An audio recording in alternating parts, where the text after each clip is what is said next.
This is an SM Media production.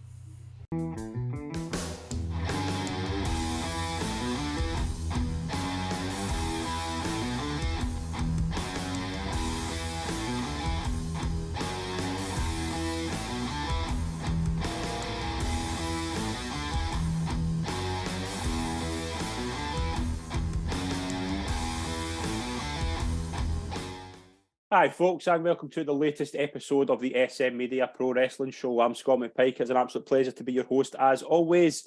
This is going to be a busy show in advance. We are recording this just after WrestleMania. We've had a lot of news over the weekend. It's been a bit of a busy period, and you need really good guests to come in and help you along the road. I'm delighted to welcome onto the show. It's a pleasure to welcome Daisy Jenkins. Daisy, thank you very much for coming on. Hello, no, thank you for having me. It's an absolute pleasure. It's been very busy. Is that fair to say? Very. Always.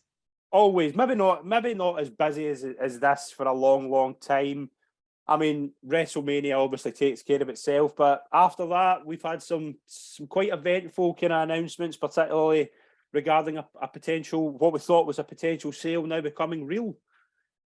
Yeah, it's an interesting one as well, isn't it? I think. Yeah, we'll get into that, absolutely. First of all, before we get into talking, we'll get through kind of the majority of the matches kind of one at a time. We'll kind of take some kind of takeaways from that. WrestleMania 39, the two-night event, took place at the weekend. Overall show, I thought night one was brilliant. I thought non-stop from start to finish. Night two was still good. I thought we had a couple of really good matches. I think the ending maybe spoiled putting it in the night one bracket, but we'll get into that. But overall, I think one of the better WrestleManias in recent memory. Yeah, I would agree. I would agree definitely with the sentiment of night one. I thought it was a very strong start. Excited for night two, and there were some bits of absolute gold, but on the whole, it just couldn't match up to night one, could it? Yeah, I think the thing with night one was it was constant. It was really, everything was good. I wouldn't say there was a bad thing happened in night one. Night two, there was a couple. I don't think the injury kind of things helped. We'll get into that as well. Yeah. I think there was just an overall kind of disjointment compared to night one. But we'll get into what we'll do is we'll discuss all the kind of big matches, and then we'll kind of club some things together because a lot of things maybe didn't get as much time, so we'll maybe not spend as much time on them. We will start with Austin Theory versus John Cena for United States Championship. I just wrote a couple of notes down here. This made Theory a bit a star. I don't think John Cena's what he was, but we're recording this. I don't know if you're a golf fan, Daisy, but the big debate we're having on the Golf Channel is Tiger Woods is very similar to John Cena. You just need to enjoy what's left of him because there aren't many times you're going to see him again. Yeah, 100%. 100%. But it was all about Theory. In that match, I think. And I think it was the strong start, such a strong start, even from his entrance, like the way that they filmed it, his back to the crowd, like everything from the moment that he came out, he is just 100% superstar, is he not? Yeah, I think that's what that purpose would be. I mean, I did think going into the match, I thought John Cena could potentially win it, but the right person won. I think it made him a star, as we say. I think we've seen the two kind of mid-card champions elevated this weekend, particularly Gunther probably more, but Austin Theory beating John Cena, it just elevates him further. John Cena, on the other hand, going into the future, he's still obviously got this thing of he's one away from breaking the championship record of Ric Flair. Will that happen? Do you think what do you do with him now? Do you just leave him kind of do things like this, kind of putting younger guys over, or do you earmark towards that run? I think it does need to happen. I think it would be right for it to happen. I think he deserves for it to happen. I think it needs to be with the right person. And I don't think Austin Theory was the right person for that, because I think actually it's done way more for him in his career and shown. And in actual fact, it's like he didn't need to be put over. No. He done it himself. Yeah. And he needed to be able to prove that he could go in with someone like John Cena and be comfortable. You know, his showing out and everything, his character is just exceptional. Like everything about him, timing, everything. So he wasn't the right person for that, I don't think. But I do think that Cena will. I think he has to really. You can't get that close a minute. Yeah, I think he will. Fair. Yeah, I think he will. But it was a really good start. We'll bundle the two showcase matches together. Obviously, it took place in different nights. Street Profits won the men's tag team showcase, and Ronda Rousey and Shayna Baszler won the women's one. The men's one I thought was good. I thought there was a lot to like about it. Again, nothing really story-wise lying into it. The Street Profits are probably, they've already got you maybe saw the direction they're going in. They might have a program with Sammy and Kevin. Women's, on the other hand, I think we knew, I think Ronda Rousey and Shayna Baszler were going to win. I don't think we counted on Ronda Rousey suffering a fractured elbow early in the match, though. No, but I mean, it's one of those things where it's like those matches kind of come at the wrong time as well. I don't know. I don't know if it's like when they're on the card as well. Like I just kind of feel like it dips a little bit. Not that to say that they were bad matches, just it's hard at that point, isn't it? But yeah, I mean, I think both matches were what they were. I think we've seen them a million times as well, though. So it's kind of like it was nothing new. And especially for the women, I think it's just so hard, like constantly just pushing people into tag teams. Like it doesn't bring what it should for a WrestleMania. It was good. Like, you know, there's obviously like really good bits, but I think the interesting thing in the women's tag team match in particular was not any of the 4 tag teams had a name. Like they're always, like, as you say, pushed together. Like Ronda and Shayna, we know, are probably always had the plan to be a tag team at some point. But I think that is right. I think they've all just been pushed together. I don't see it being a future. Like I think Ronda and Shayna probably are the ones to take the titles when the time's right. But I don't see like a future plan for any of the other 3 teams in that match. Yeah, I mean, I think it makes sense for them to be a tag team. Yeah. But in terms of the tag team division as a whole, like, what do you do with it? Because if you're just constantly pushing people together, there's nothing really to get behind. Like that when Sasha and Bailey had it, and you had Asuka and all that sort of, like, the teams that were coming through, you know, you had the Iconics and all that sort of stuff. Like it was an actual division. It's just not anymore.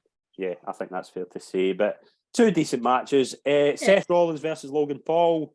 Brilliant match. Brilliant. Loved it. Loved the entrance. Seth's entrance as well. I could watch that all day. He is phenomenal, isn't he? Yeah, and it was better than I thought it was going to be. I did think it would be good anyway, because I think they're 2 really talented wrestlers. I think Logan Paul's been outstanding. And I don't know if people are going to like me saying this, but I thought the KSI spot was brilliant. Oh, same. I thought it was brilliant. I loved it.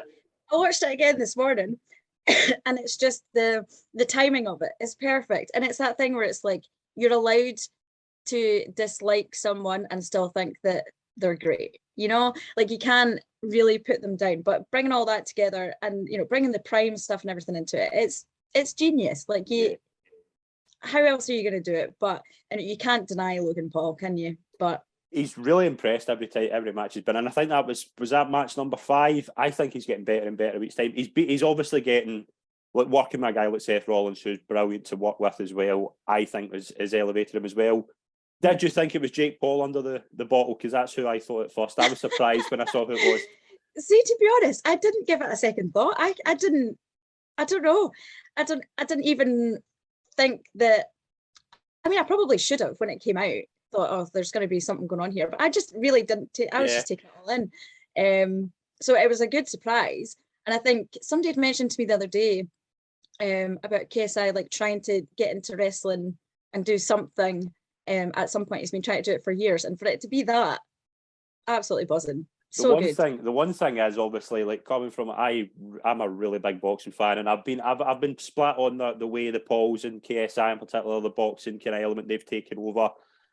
It does work. It is. They're making a lot of money. I don't think WWE would be. I think WWE could potentially go down the route of having KSI. They kind of tease KSI and Lashley as well, which I would be totally fine with.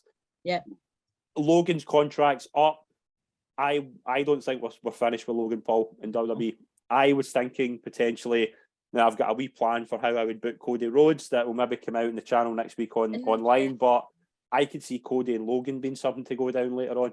Potentially that could make sense. Do you know what I mean? Like, I just think there's so many guys he could do something with. I don't think he needs to be in the title picture, but he can be the guy who can, like, something like a Seth Rollins, who maybe wouldn't have had a lot to do getting into WrestleMania. And it's worked for both parties.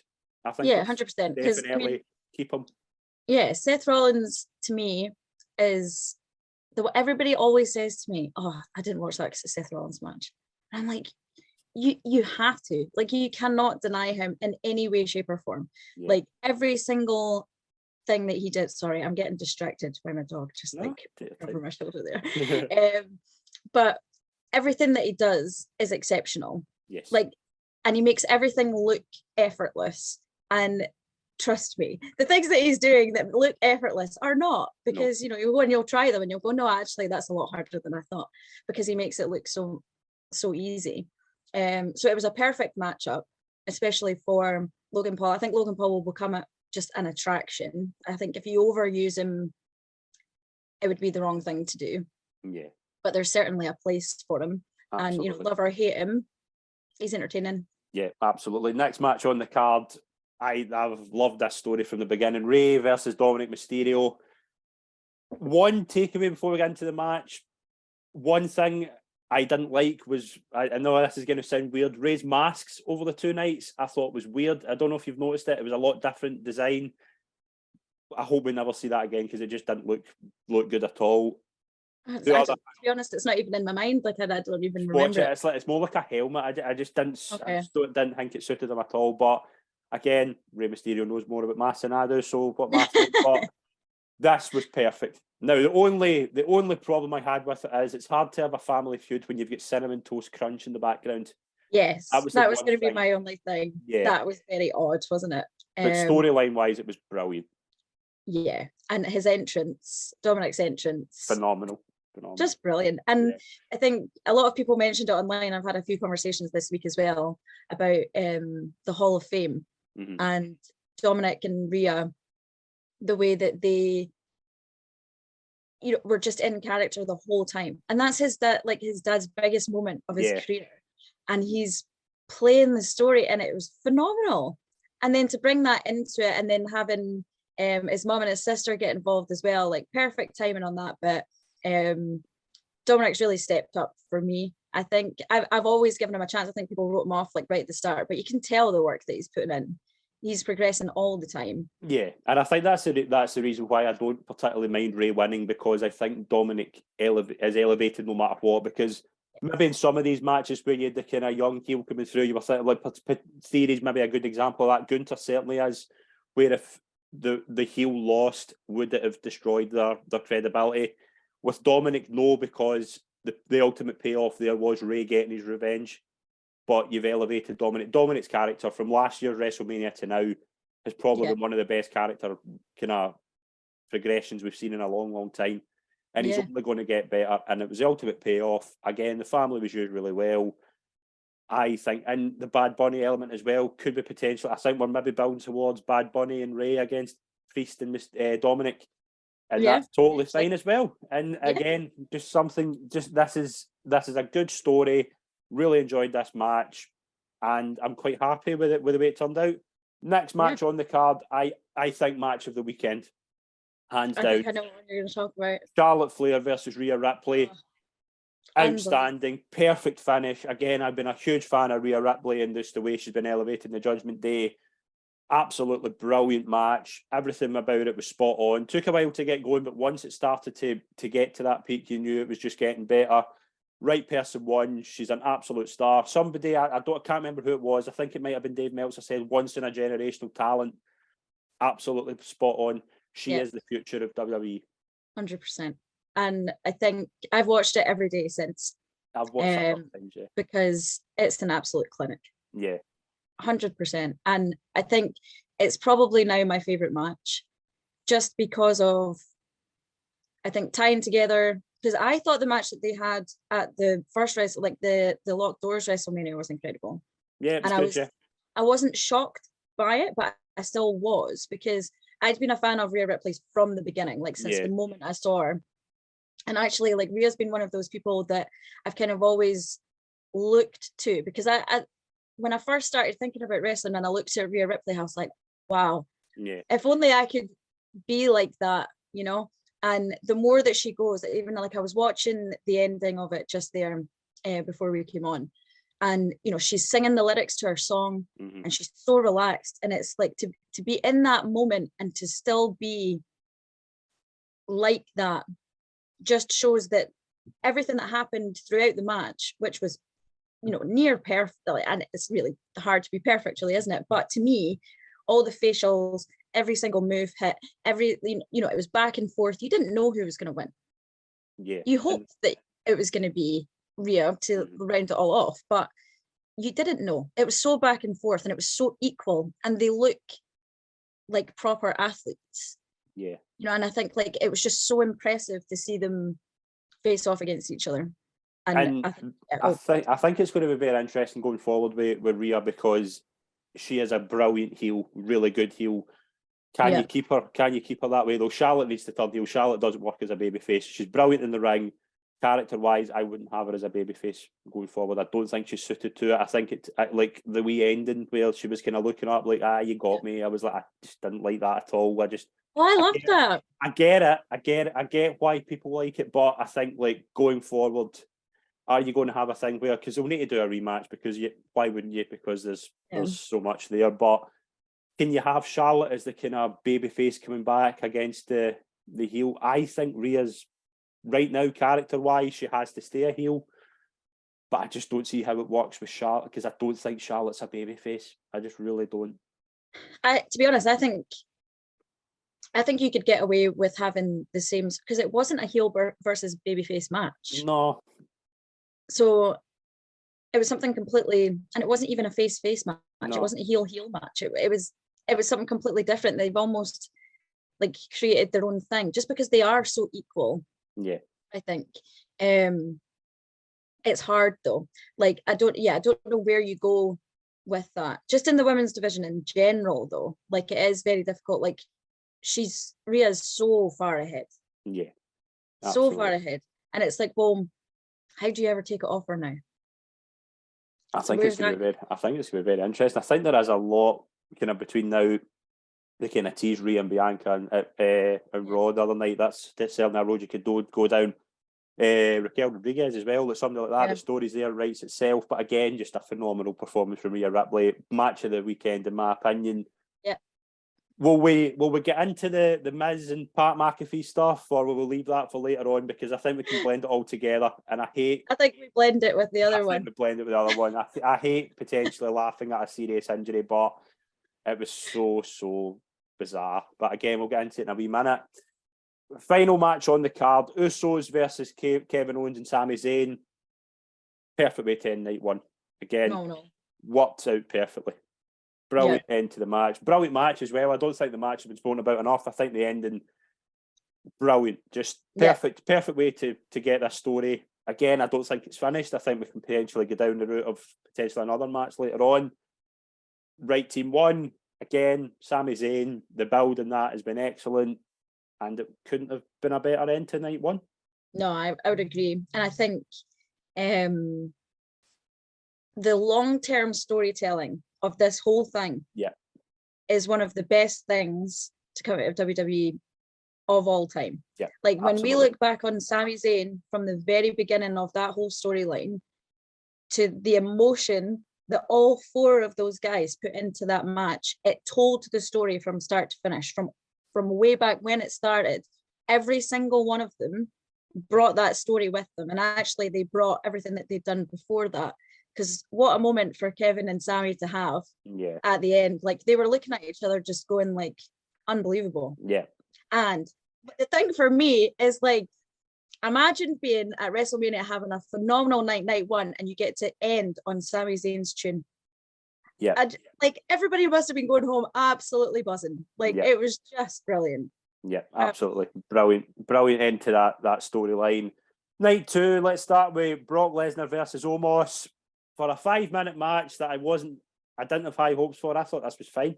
I loved it. I thought it was really good. Perfect for what it was. Yeah. I think, do you know, I actually didn't appreciate how much bigger he is. Yeah. And I was super impressed with it. And bloody hell, Brock is a worker. Like those Germans though, I was like, yeah, let's go. Let's just do it. Like, let's just have fun with this. This is brilliant. And yeah, I did not expect much from it at all. And I think during the build-up, everybody was talking about it, just being like, what the hell is this? But they knew what they were doing. It was good. I enjoyed it. Really enjoyed it for what it was. We had the Women's Showcase match. We touched on that earlier. The Triple Threat Intercontinental Championship match. Gunther versus Sheamus versus Drew. We knew it was going to be a banger, and it certainly delivered. Yeah. But pandemonium. Would you say that was the best match of night 2? Yes, I think so. Yeah. I think so. I liked Hell in a Cell, Yeah. but I think Hell in a Cell Yeah. struggled after Finn. I thought the start of Hell in a Cell was brilliant, but just it was overall, it was a banger. It was something Yeah. you would expect to see outside a pub. It just worked perfectly for what it was. That's such a good way to describe it, isn't it? And the thing is, I was thinking going into this match, the reason they'd made it a triple threat was, are they going to give Sheamus that big moment and protect Gunther? If Sheamus had won the title, pinning Drew, Gunther would have probably been protected and he could move on to potentially I thought maybe Gunther and Cody, but again, that's something down the road probably. Yeah. But I think the right call was made. I think Sheamus can still have that big moment later on. I really hope so. Yeah. Because it's the thing, and Drew as well though. Yeah. And they need to have it like separately, potentially. It was a phenomenal match though. Brilliant. And the thing is that, like, you know, they say that you hit your friends harder, and I think that proved it. But yeah, I mean, I was at Clash at the Castle, and the response from the crowd for both Sheamus and Drew just shows how much they both deserve it. You can't deny Gunther at all. Like, he's phenomenal and a great champion. But yeah, it was exactly what they said it was going to be. So this is where I'm going to put you in the spot. You were there at the Clash of the Castle for Gunther versus Sheamus. Was this better? Yes. Think so? Yeah, I think so. Really? Because I don't know, like, see, in terms of the crowd reaction and the moments that Sheamus had, probably Clash was better. But I think adding Drew in there, the three of them, like, it's a dream match. You could do that match anywhere, anytime, and it'll be different. They would make it different. Yeah. And I think 71 blows to the chest was counted. I saw a graphic. Really? 71 blows to the chest. And again, I think you saw with all three after it. Certainly showed, because I think their chests were all red raw. But again, brilliant. We expected this to be one of the matches of the week, and I thought it was. I thought it was brilliant. But Bianca Belair versus Asuka, I enjoyed it. I thought it was good. Really liked Bianca's entrance. Yes. The thing I did think Bianca would win, but do you think that was the right decision? No. I thought that. I saw a lot of people saying, I thought Asuka, just the way they built her up, the new character, I think it's working. Yeah, I think it's maybe too early in the character, potentially. Like, it's not had a huge build up. I don't think they've built it up really well. I don't like the just before WrestleMania opponents tagging with each other. It happened with was it Becky and Charlotte did it as well? It just doesn't. To me, there was not any build up to that match whatsoever. It could have been Bianca versus anyone. Yeah. When in actual fact, Asuka deserves more than that. They both do, and I think, like, especially after coming off Bianca versus Sasha, was phenomenal, and it was a great match. The bit on the outside was phenomenal. Like, that whole exchange, probably one of the best things that I've seen in a match from Bianca. But yeah, I was just disappointed. I think it's time to move that forward now, and I think Asuka deserves it. But what do you do? I did think Bianca would win. I just thought with Rhea winning in night one, I thought Bianca would win in night two, and I was kind of okay with the finish. But I just thought after that says, because I remember being really upset when Asuka lost to Charlotte. Remember when John Cena runs up the ramp for the Undertaker match? Remember he just does a sprint. I was gutted that night because I thought that was a perfect time for Asuka, and I just think, is she always going to be that brilliant for a program? But is she going to win a big one? Again, I don't know. I think potentially the news we're going to talk about later on could potentially be bad for Asuka. We'll get into that. Hell in a Cell, Edge versus Finn. Phenomenal. I thought it was really good, but again, Finn Balor, what a gutsy performance considering. Have you seen the picture of his head? I have. I actually didn't want to look at it. No, I didn't either, but it shows you testament to how good he is. And in actual fact as well, like, the professionalism of Edge.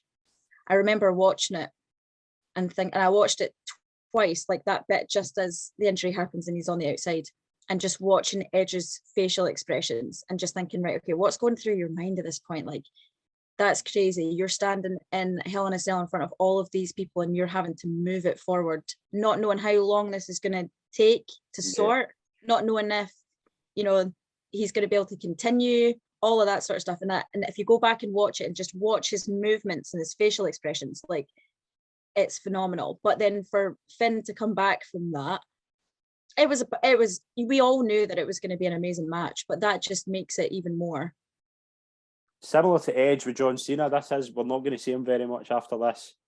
Which makes me so sad because he's my favourite. Yeah, I know. And just enjoy him for the times he's here, because we're not going to see him very much more after this.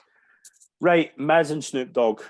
Now, the first one, Pat McAfee coming out, Michael Cole. Yeah. Who I thought was brilliant all weekend, actually, to be fair. And I thought it was really good here. Pat McAfee came out, George Kelly from the San Francisco 49ers. Yep. Good attraction for night one. Thought it was fine. Night two, now. This is just the best thing ever, really, isn't it? Miz and Snoop Dogg announce the attendance. Again, take that with a pinch of salt. If it was that real attendance, I know they always kind of seem to count every single person in the building, but it was somewhere in the 140,000, I think, officially. Miz talks to Snoop Dogg, potentially not having another match. I'm thinking at this point, LA Knight, hoping it's LA Knight. Okay. Then we hear the famous music, Here Comes the Money. And music to my ears. Whenever it comes on. Shane McMahon, the best in the world. I live for that stuff, by the way. Like, see, whenever his music hits, I'm done. I'm surprised he came back, because I thought he was done after last year's Royal Rumble. I didn't think we would see him ever again. I just don't think he's ever going to go. I don't think he is either now. I think he'll use this as fuel for another big program. Yeah. First couple of minutes seems to be going relatively well, and then of a man who has jumped off the top of a cell, jumped off a stage, coast to coast, how many times, for a man to go for a leapfrog and tear his quad. Phenomenal. Now, I hate laughing, but it's bad, isn't it? It's horrible. And there's something weird about it. And the weekend where his dad has taken the news to another level, he always finds a way to outdo his dad, even in the quadricep muscle. Unbelievable. And it just goes to show that the simplest of things. Yes. Do you know? Like, it's actually crazy. I didn't know that it was real.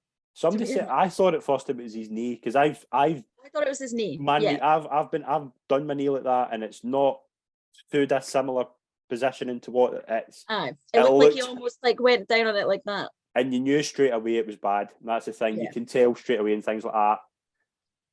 Snoop Dogg, again, massive credit to him for taking control of that situation. Referee as well deserves a bunch of credit. Oh, she is phenomenal. Can we just take a moment? Absolutely, yeah. Yeah. And it somehow kind of ended up okay. Do you know what?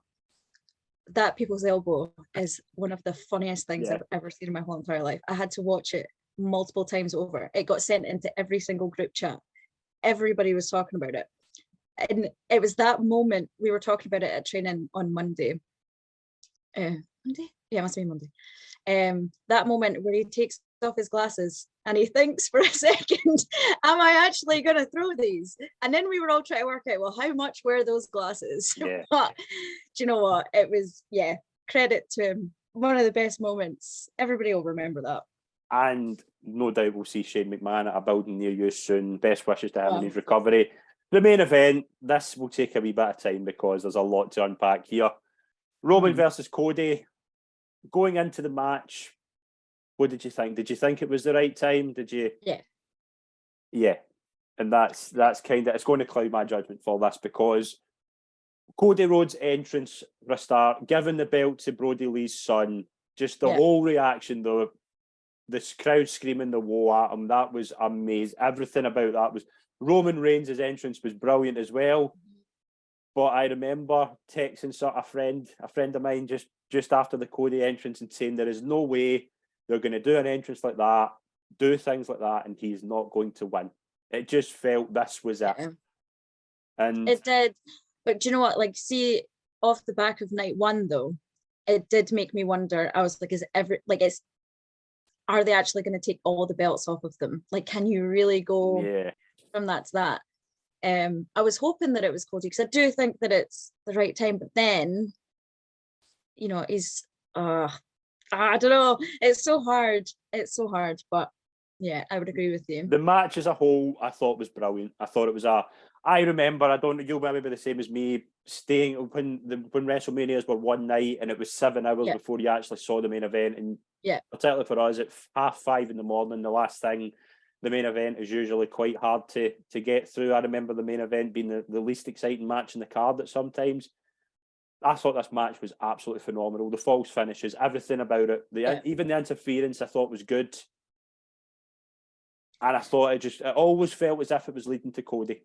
And then when Solo came back out, I just remember just a wee deflation, because after that, when he bounced off the ropes, when he does that, he only really does that when he's winning. Yeah.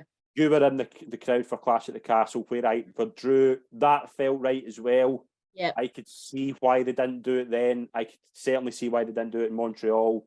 Yeah. They should have done it. They absolutely should have done it here. Oh, it is so hard though. And actually, like, as good as the match was, and as good, like, Roman is obviously phenomenal. Yeah. And it's that back and forth all the time. The thing that I struggle with is with it being such a long match every single time on every single pay-per-view with someone different, and it always building exactly the same way. The match goes, it builds and I don't know how else you do it with having the same person in that position being champion for that long. Yeah. But I think, like, it gets you to the point where you think it's going to go one way and then it switches. And they have been really creative with the interference. And I think, like, the interference, like you said, was actually really good and it was well timed. But it just does kind of feel as though that match is the same as another pay-per-view main event with Roman. I don't know if you feel that. I do, yeah. And I'm kind of thinking towards the future, because if Cody didn't have his injury, would they have changed it? Now, I don't know about you, and we're going to talk about Vince later on, but there was a Vince feeling about that match. Yeah. Like, it did kind of, didn't it? Yeah, and it did. And I remember thinking that at the time and thinking, no, Triple H, because he came out the next night, Triple H, to be fair to him, and you would think, Triple H, that doesn't look to me like a man who's about to lose power. That to me is a man firmly in power. And with Cody, with the injury, Paul Heyman said it as well, this chapter isn't over, and I do see that angle. Will it be the same though? If Cody is eventually going to be the guy to do it, where do you do it? And is it going to have the same impact? Because can you imagine, you heard the crowd for his entrance, you heard the way they were firmly behind him. That seemed the right time. The story, the Hollywood thing, it felt like a Hollywood epic. It did. It was the right time for me. I don't know how. That's the thing. I think that's the problem with it, is that, like you said, Drew at Clash was the right time. Yeah. Sammy was the right time. And I could see why they didn't do it with Drew, because it felt as if there was still more to go in the Roman story.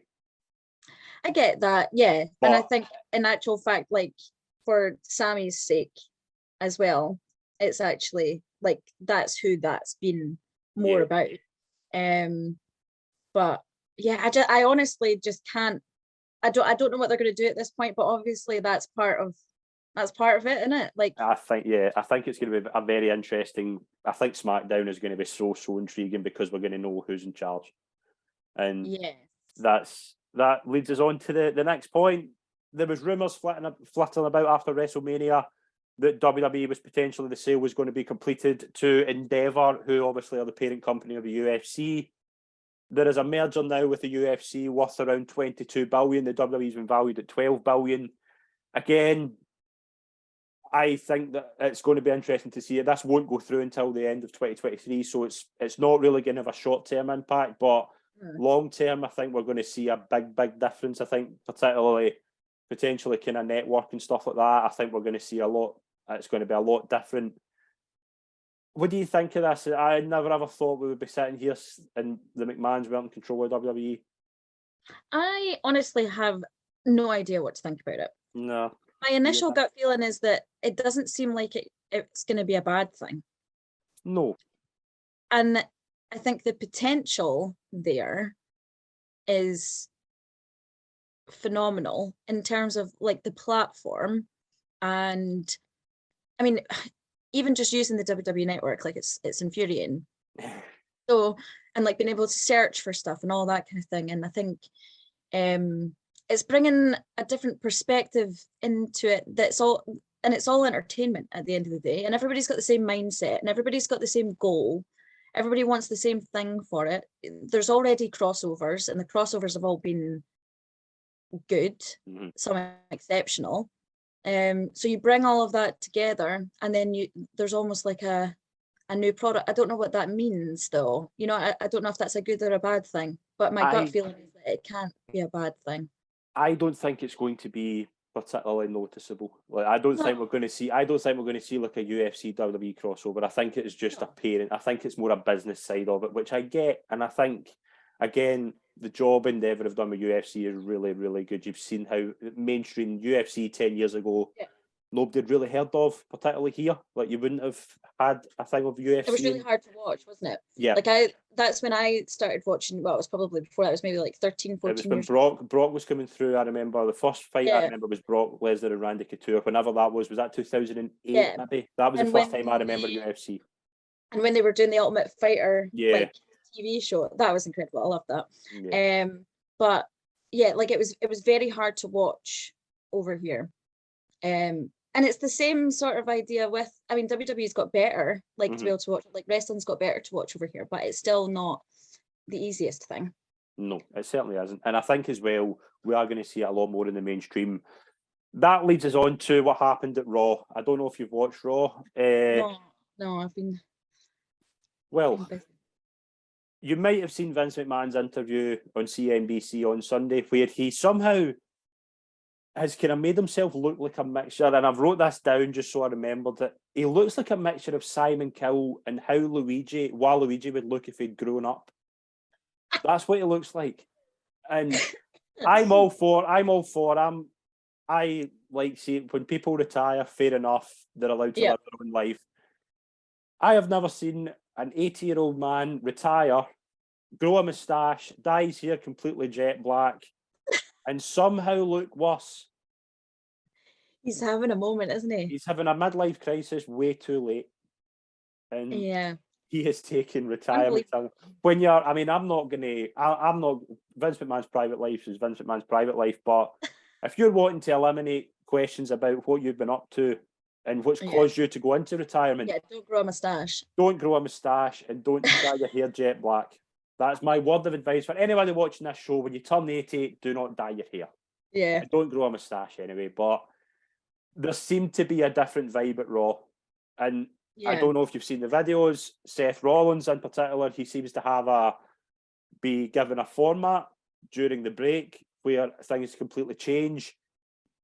I was getting a bit fed up with WWE when Vince was in charge before Triple H took over. Yeah. That felt like a Vince McMahon Raw. It felt just disjointed. You've heard the stories, obviously, about Bayley not being involved, and apparently she's walking out. A lot of wrestlers are asking for the release.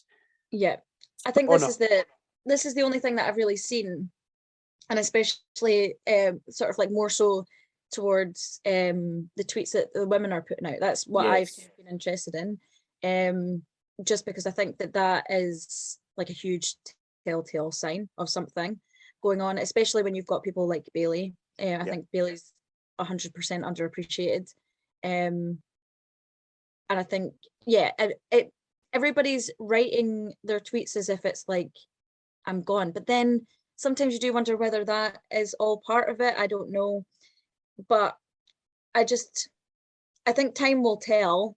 I think the fans will say what they feel about it, and everybody did before, and it'll be the same now. You know, like you can't annoy the fans that much and expect people to continue to watch, you know.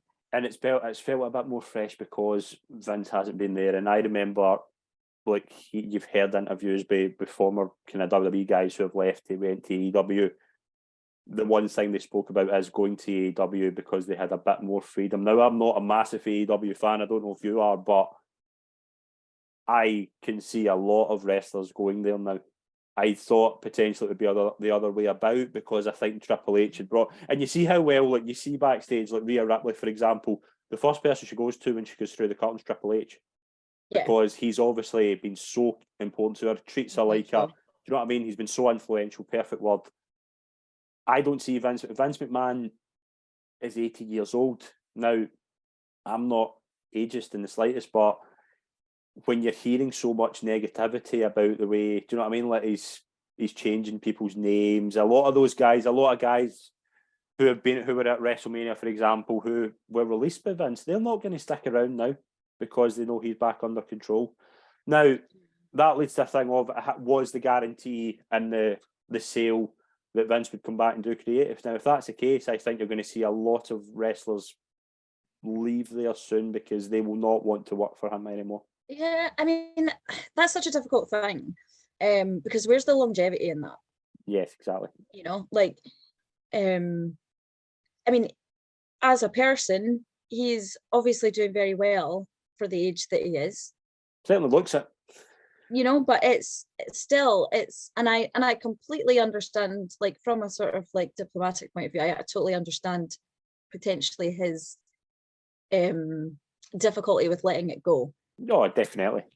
But is it the best thing for business? Probably.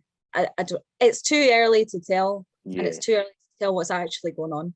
But I think I haven't watched Raw just because of everything that I've seen. I am going to sit down and watch it this afternoon, so I'll have a better idea on it then. But I honestly just don't really know what's going on at this point. Yeah, I mean, there's a lot. I think Friday's going to be very interesting because I think SmackDown will tell us if it's an old-fashioned SmackDown from a year ago, we'll know who's in charge. If it's, because one thing I've liked about the Triple H era is, and we saw it with Sami Zayn in particular, we saw it Cody's story in particular, like Rhea Ripley, there was a lot of long-term booking, and that's where I don't think Vince has been good at recently, as it seems to be just week to week. There's a lot of stuff in there that just it's week to week, but the championships are long. Yeah. And to me 100%. That just doesn't give you anything to really hook into, or it's hard, doesn't it? Because there's not really much to root for. You're kind of like, well, everything's kind of messy and moving too quickly, but then also too slowly all at the same time. Like, it just it's Triple H forever. Yeah, absolutely, totally agree with that. Just a wee bit of news. AEW are set to announce that they are going to go all in at Wembley on August the 27th. This will probably go out just after that's been announced. Again, AEW taking advantage of the British audience. That'll be pretty good. I've not been mad keen on AEW recently. I think there's too many people in the roster. I think it's difficult to get stories out of them. Yeah, and all the matches are mental. Yeah, but I think this is something to look forward to. 100%, and it gives people something to look forward to over here, because you don't get that stuff. I mean, look, I tried to get tickets for Money in the Bank because I enjoyed Clash at the Castle so much, and there was no way I was getting it, you know. So you need to have that stuff come over here, and it also, like, it helps the independent scenes as well, because if you've got so many fans going to one area for the weekend or whatever, you put on loads of independent shows in the afternoon or like whatever, and then that helps them as well, you know. And I know that it's happening for Money in the Bank. There's quite a few that are going to be going on over that weekend. And in actual fact, if you put on shows anywhere in the UK when something like that's going on, everybody's interested in it. So it's like, well, I couldn't go to Clash, but so and so is putting a show on, and that's going to be good. So it's, to me, it's like, it's only a good thing for companies like that to be bringing shows over here. Yeah, absolutely. But it's been a very eventful week in the WWE. We spent a lot of time talking about the events over the week, and obviously yourself, you're a wrestler yourself. Yeah. Clearly a fan of wrestling. You said there about Edge being your heroes. When did you first get the idea that you could do this? So, I mean, it's a bit, not that it's a wild story, but it's a long one. I'll keep it short though. But so I'm actually older than I look. I'm 32. So I started watching wrestling in 1997, and my first memory was Mankind getting thrown off the cell. So it started off pretty good. I had a good start. I had the whole Attitude Era, went through that, and then I fell out of it like a little bit as I sort of became a teenager and stuff. There wasn't really anything for me to look up to, all that sort of stuff, and I was kind of in and out of it. And my brother started going to WWE shows like maybe 2010-ish, and I made fun of him for it. And then it got to 2018, first Women's Royal Rumble, a particularly low point in my life, and I was struggling, and it got to the point where wrestling kind of brought me out of that, because I was interested in, there's first time that a Women's Royal Rumble, like that seems pretty late, but also like really cool. Okay, so let's have a look at this. So 2018 was when I got back into it, watching it, and then I put the wheels in motion to put myself in a position where I could pursue it myself. And unfortunately COVID got in the way, but we got there eventually. And you mentioned there, obviously COVID became very interesting, because it was a lot of time before you could kind of get into the ring and things like that. Do you remember your first match and obviously getting into kind of training for it? What was that like? So, do you mean first match in training, or like first match in front of a crowd, but obviously like training before that, like getting into that kind of like learning the ropes basically? Yeah, so I mean, it was during lockdown. FPWA had put out a post about like taking a new beginners intake in once everything had kind of got back to normal. Yeah. So I signed up for that straight away. I think the post had been up for 10 minutes and I was already on it. And then when lockdown lifted, gyms, it was on the same sort of line as like they could open when the gyms could open, which was really late, really, when you think about it. And I'd done 4 non-contact sessions where it was literally just rolls and bumps. And I'd done that between October and December of 2020, and then we locked down again. So then I couldn't start back until like the sort of April, May time, and I didn't start contact training until July 2021. So I kind of used that time in between. I noticed like right at the start when I did the non-contact stuff, like I wasn't in shape at all. So I used that time to get myself into shape, because I realized how hard it was. So I came back kind of raring to go and ready to go. And then 9 months later, my first match in front of a crowd was on ICW Fight Club on WrestleMania Sunday. Right? Yeah. Wow. That's a big occasion to start, isn't it? Like you. Yeah. How did that come out? At the deep end. Definitely. Yeah. So like with that as well, obviously, like you mentioned there about FPWA, like you look at the kind of social media, they've got a lot of kind of big mentors. Like, who was some of the biggest kind of mentors you had in there? So then and still now, Andy Roberts and Johnny Lyons. Hmm. What about kind of favourite matches you've had so far in your career? It would sound like a cop-out to say them all, right? But genuinely, like for people who like maybe like slightly familiar with like how things have gone for me so far, it's been pretty insane. It's went very quickly. It's all kicked off, and I've been blessed with some incredible opportunities with women that I couldn't have imagined being in the ring with in my first year. So it's hard to say that, to say one in particular, just because of how phenomenal my kind of first year has gone. But I think in terms of like there's a few that stick out for various different reasons. My match with Jason Reed at our first showcase was an important one for me, against Lana Austin at Discovery, and most recently against Danny Luna at our FPWA show last month. So those are the ones that kind of stick out for me, just in terms of how it all fit together. Yeah, and you mentioned there obviously like likes of like ICW and Discovery, like the big promotions and things like that. How good is it they've like have been getting opportunities for places like that? Incredible. Like I honestly, like I have to pinch myself every single day. It's just it's more than I could have ever imagined for a career in full. Yeah. And for it to be this way already, I'm very grateful for it, and I genuinely do put everything that I've got into it, and I'm the learning curve is steep, but I'm there for it. And like going forward, obviously, like you're still kind of relatively new into the business and things like what is the kind of future hopes and aspirations? Like, you got like a long-term goal? Again, it's so hard because I made goals for last year and it was to debut. Right. And then in the first year, you know, I'm up 25 matches, 12 promotions. So it's difficult. I think the main thing for me is just to continue to enjoy it. I love every single minute of it. Put the work in, and just see what happens. You know, there's already some really exciting things on the horizon, and I honestly think that the sky's the limit as long as you kind of believe in yourself. So I've got my Welsh debut coming up next Friday. I'm going to be training down there over the summer and stuff like that. So I honestly can't even imagine what could happen, you know, and I'm just kind of grateful for that and ready for it.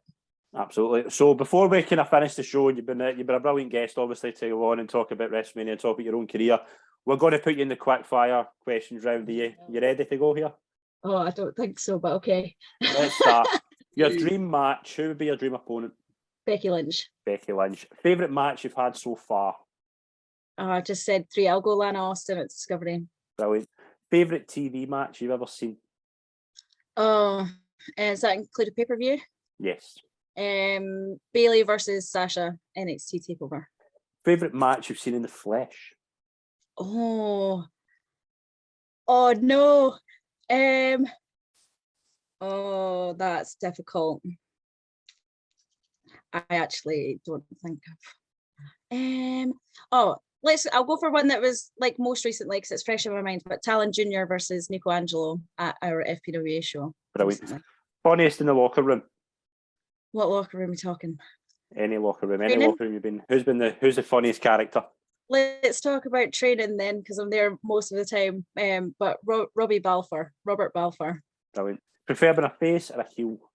Face. Ultimate baby face right here.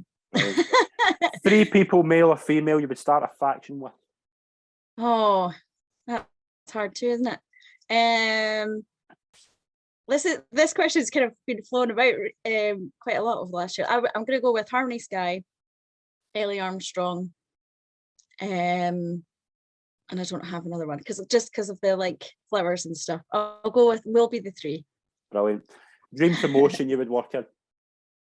Oh, that's also hard. In the UK? Yeah. I think Eve would be cool. Brilliant. If I was to, if Vince McMahon or Tony Khan were with us and they offered you, both of them offered you a contract, which one would you sign? Depends who comes first, doesn't it?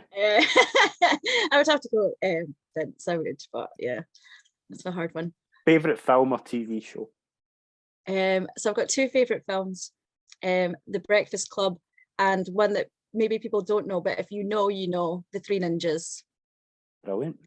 And final question, the dream arena you would love to work in? Oh, it's got to be the Garden. Absolutely. Daisy, thank you very much for coming on the show. It's been an absolute pleasure. Thank you very much. Thank you. Brilliant. Thanks very much for tuned in. Please follow our social media and YouTube channels and subscribe. Thank you.